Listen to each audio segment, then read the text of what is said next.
So 323 నుంచి మొదలైంది Christmas చేయడం. క్రీస్తు ఆరాధన ఒక మనిషి, కాన్స్టాంట్ అనే చక్రవర్తి ఒక మనిషి ప్రతిపాదించింది మనం అనుసరించడం ఏంటి?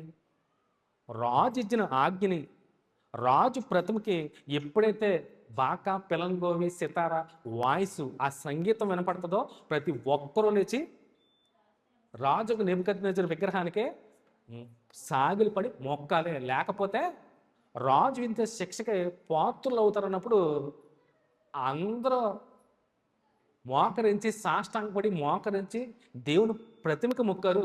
ఒక ముగ్గురు మాత్రం నిలబడ్డారు. అలాగే బుద్ధి తెచ్చుకోండి, బుద్ధి తెచ్చుకోవాలి. విన్నా కూడా మనం లోకమంతా ఒక ఎత్తు అయితే ముగ్గురు ఒక ఎత్తారు.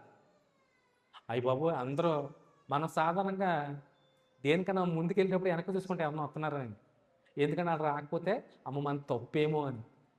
టీచర్ గారు అడిగినప్పుడు ఎంతమందికి ఆన్సర్ తెలుసు అన్నప్పుడు ముందు వెనక చూస్తాం. అంటే ఒక క్వశ్చన్ అడిగినప్పుడు చెప్పిన ఆన్సర్ తప్ప అని తెలియనప్పుడు అనుమానంతో వెనక చూస్తూ ఉంటాం. అమ్మ ఎవరైనా లేచారా, నేను బుక్ అయిపోతానేమో అని. వాళ్ళు అలా ఆలోచించేది.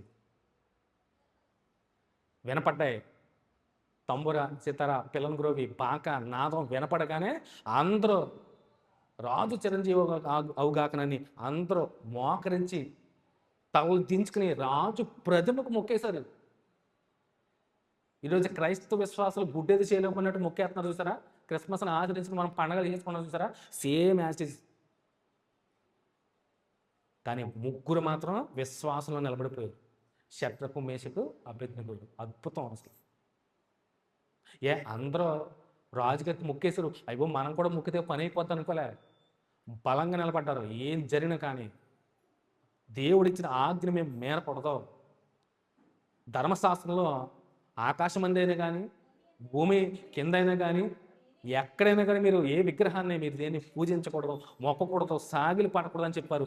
కట్టుపట్టారు, దేవుని వాక్యానికి లోబడ్డారు. మొక్కలే, రాజునే లెక్క చేయలే. మేము ఆ జీవం గల దేవునే మేము మొక్కుతాం, కానీ ఈ రాతి ప్రతిమకి, రాజు విగ్రహాన్ని మేము మొక్కనే మొక్కం. ఏం అయిపోయినా పర్లేదు అన్నారు అంతే. రాజుగారు కోపోద్రికుడు అయిపోయాడు. పెట్టమన్నా అగ్ని కన్నా, మంట కన్నా 7 అంతలు మంట పెట్టనన్నారు, అయినా తగ్గలేదు. ఆనాటి విశ్వాసులకి మనకి ఎక్కడండి? మనమా? అందరూ ఫాలో అయిపోతున్నారు. అందరూ పండగ చేసేస్తున్నారని మనము చేసేసుకుంటున్నాం. ఇంటికి సునాలు ఏం చేస్తున్నాం? కొత్త బట్టలు కొనేసుకుంటున్నాం, పప్పలు వండేసుకుంటున్నాం.